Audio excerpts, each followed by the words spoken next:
ছাদে কি করতে এসছো? আম পাড়তে। মা আম পাড়তে বললো, তাই ছাদে আসলাম। এত গরম লাগছে নিচে, এখানটাতে সুন্দর একটু হাওয়া দিচ্ছে, আম পাড়তে আসলাম। আম পাড়তে এসে দেখছি যে আমের, দেখো এখানটাতে আমের বোলও আছে, একটা ডালের মধ্যে আমের বোল আছে, আবার আমও হয়ে রয়েছে। কত সুন্দর লাগছে দেখতে। আর এই ঝোপাটা দেখো কি সুন্দর। এইরকম ঝোপা কিন্তু আম গাছের মধ্যে অনেক হয়েছে, অনেকগুলো আমের ঝোপা হয়েছে। ওই দিকটাতে পুরো ভরে রয়েছে, ওই দিকটা রয়েছে, তারপরে এদিকে দেখো, মানে এদিক সেদিক করে কিন্তু অনেক আম হয়েছে, প্রচুর আম হয়েছে। আর সেটাই এখন ভাবছি যে কোনখান থেকে পারবো। আর এগুলো একটু ছোট, এই আমগুলো তো এটা তাও একটু বড় আছে।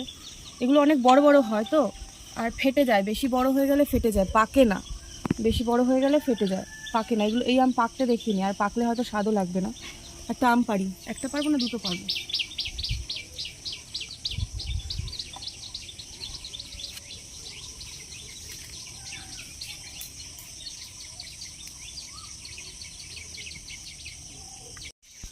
তো বন্ধুরা, ভাবছি যে এইখান থেকে এই আম দুটোই পারবো।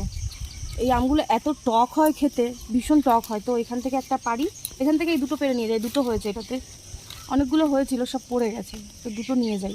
ছিড়বো, এরকম ডান্টি সমেত ছিড়বো। চলো। ভয় লাগে।